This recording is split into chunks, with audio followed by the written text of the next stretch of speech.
क्या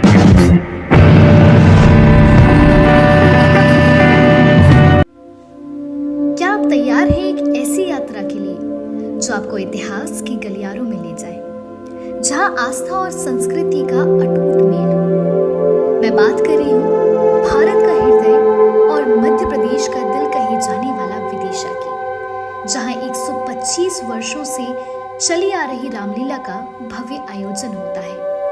आइए अब विदिशा की विरासत को करीब से जानते हैं।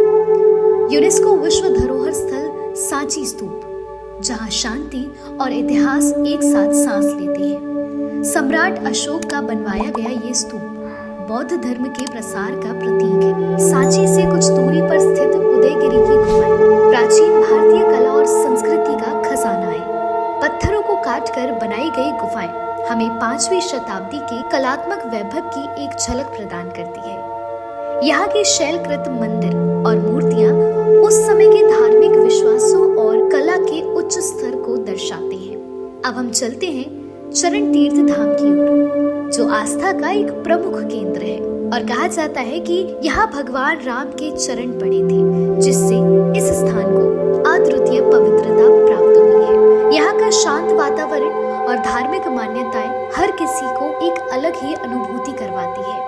विदिशा की पहचान यहाँ की 125 वर्षों से चली आ रही चलित रामलीला से भी है, जो एक अद्वितीय परंपरा है। इसका भव्य आयोजन पूरी निष्ठा और उत्साह के साथ किया जाता है, जो स्थानीय संस्कृति और सामुदायिक भावना का प्रतीक है। मैं चंद्र किशोर मिश्र, प्रधान संचालक श्री रामलीला विदिशा। मैं डॉक्टर सुधांशु मिश्रा, सह प्रधान संचालक श्री रामलीला विदिशा की ऐतिहासिक रामलीला, जो इस वर्ष अपना गौरवपूर्ण 125वां वर्ष मना रही है।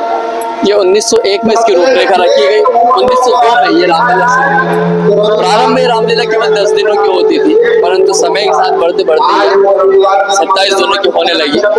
इसकी कुछ खास विशेषताएं जो कि दूसरी रामलीलाओं से अलग करती है, वो ये कि एक चलित रामलीला है, किसी एक मंच पर न होकर अलग अलग दृश्य, अलग अलग प्रसंग के अनुसार इसमें मंच बने हुए रामलीला होती है। युद्ध खुले स्थान पर होते हैं।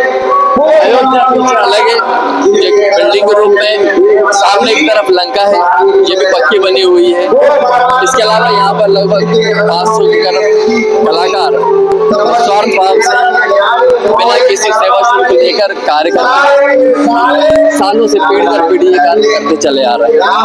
मैं कृष्णा शर्मा, इस वर्ष मैं श्री रामलीला में राम का पात्र निभा रहा हूँ। मेरा नाम ध्रुव शर्मा है। मेरा नाम मंथन पाठक है। मेरा नाम रिंकी श्रीवास्तव है और मैं जामवंत का अभिनय करता हूँ। ये रामलीला समय के साथ आधुनिकता को ग्रहण करा। जैसे जैसे समाज जो छोटे थे प्रारंभ में वो बढ़ाए गए, क्योंकि माइक की व्यवस्था, साउंड की व्यवस्था होने लगी, लाइट की व्यवस्था होने लगी। इसी के साथ कुछ नए इसमें रूप भी किए गए, जिसमें कि आज एक आपको देखने को मिलेगा। इतिहास और आस्था के साथ विदिशा में कला के भी अद्भुत नजारे हैं। यात्रा का समापन करने से पहले आइए विदिशा के स्थानीय व्यंजनों का लुत्फ उठाते हैं। यहाँ का खान पान यहाँ की संस्कृति का ही एक अभिन्न हिस्सा है। इन सभी अनुभवों के साथ विदिशा की यात्रा एक अविस्मरणीय याद बन जाती है। अब आज्ञा चाहती हूँ, मिलते हैं अगली यात्रा में। धन्यवाद।